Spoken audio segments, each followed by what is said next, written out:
अस्सलामुअलैकुम। आज हम आपको ये मज़ेदार सी मूंग की दाल बनाना सिखाएंगे। आपको हमारी वीडियोस अच्छी लगें तो लाइक करें, सब्सक्राइब करें और बेल आइकन दबाना मत भूलिएगा। अब हम मूंग की दाल बनाना स्टार्ट कर रहे हैं और उसके मसाले ये हैं। पहले हमने प्याली में पानी ले लिया ज़रा सा। अब इसमें जा रही हैं 2 चम्मच मिर्चें, पिसी मिर्चें,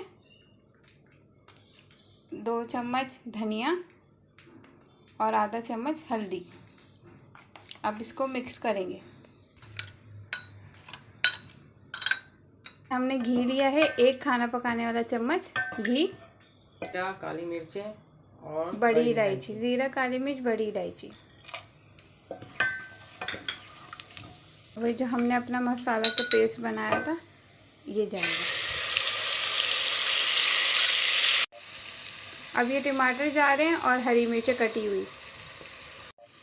अब ये हस्बे ज़रूरत नमक। और अब हम इसको थोड़ा गलने तक पकाएंगे। अब ये टमाटर मैश हो गए हैं बिल्कुल अच्छे से। अब हम दाल डाल रहे हैं। कितनी दाल लिए? 1 पाव दाल है। 1 पाव दाल लिए हमने। ये भीगी हुई दाल है ना, तो ज़रा पानी देख कर ही डालना। और इसको भिगोना ही है ना, लाजमी होता है ताकि ये जल्दी से गले। अगर भिगोएंगे नहीं ना तो अभी देर में ना ऐंठी ऐंठी सी रहेगी। ये मैंने इसका 1 कप पानी डाला है, तो ये इतनी बिल्कुल परफेक्ट बनेगी।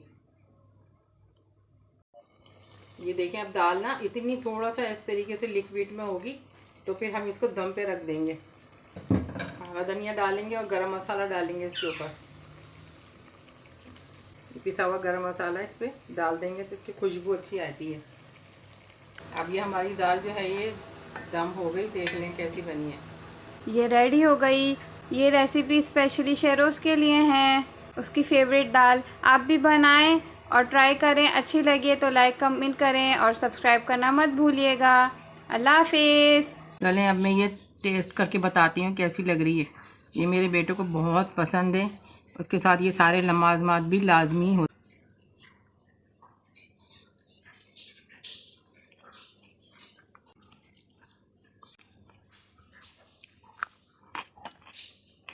ये अचार की रेसिपी चाहिए तो बताएं, मैं बना के बताऊंगी। ये मेरी बेटी ने बनाया है। वाह, सब चीज़ों के साथ दाल का मज़ा दुबाला हो जाता है। बहुत मज़े की है। चलो तुम दोबारा बना के बताना और हमें दिखाना भी पका के कि कैसा बनाया है।